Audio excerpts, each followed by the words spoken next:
在今天的中国，有这么一群人，他们虽然也渴望民主，反对独裁，但是他们却依然选择支持中共。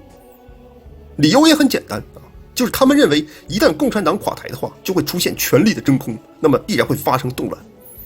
如果中共倒台的话，也没有其他的任何政治力量可以代替。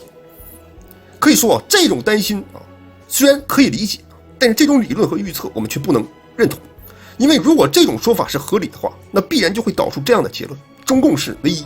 但同时，这个唯一它又不允许其他任何政治力量的出现，那结果就是中共永远是唯一。为了避免这个唯一倒台而天下大乱，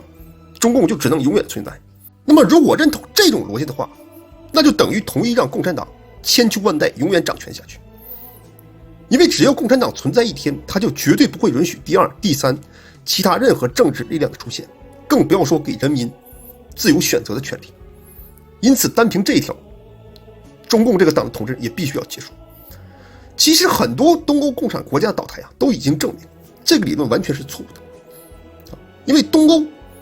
的唯一共产党解体之后，并没有发生天下大乱的情况，反而走向了自由民主，社会更加稳定。而且两德正是因为共产党的解体而走向统一。当然，说到这儿的时候啊，肯定会有人把苏联解体拿出来举例。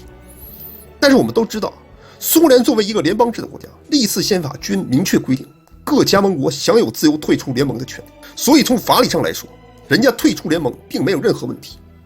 而且这些加盟国在本国共产党解体之后发展的反而是更好。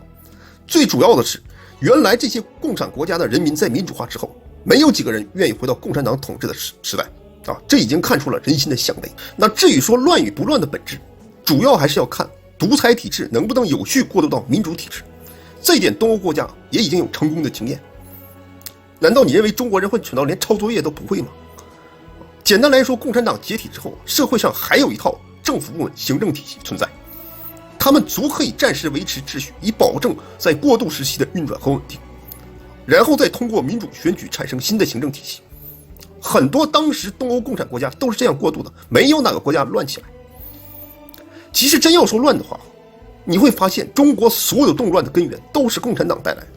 因为稍有历史常识人都知道啊，从三反五反大跃进到文革8964，到今天每年几十万起的群体性维权事件，全世界杀人最多的就是中共这个政权，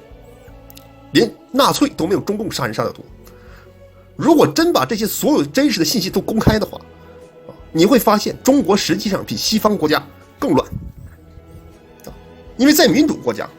关于民生的一个小事，它都可以当做重大的新闻报道，但是在中国呢，再大的事情，你如果威胁到中共这个体制的话，都可以当作没有发生一样。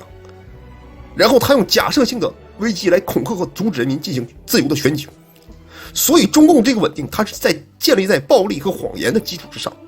所以中共所吹嘘的稳定，它并不是中国社会的稳定，而是中共这个政权的稳定。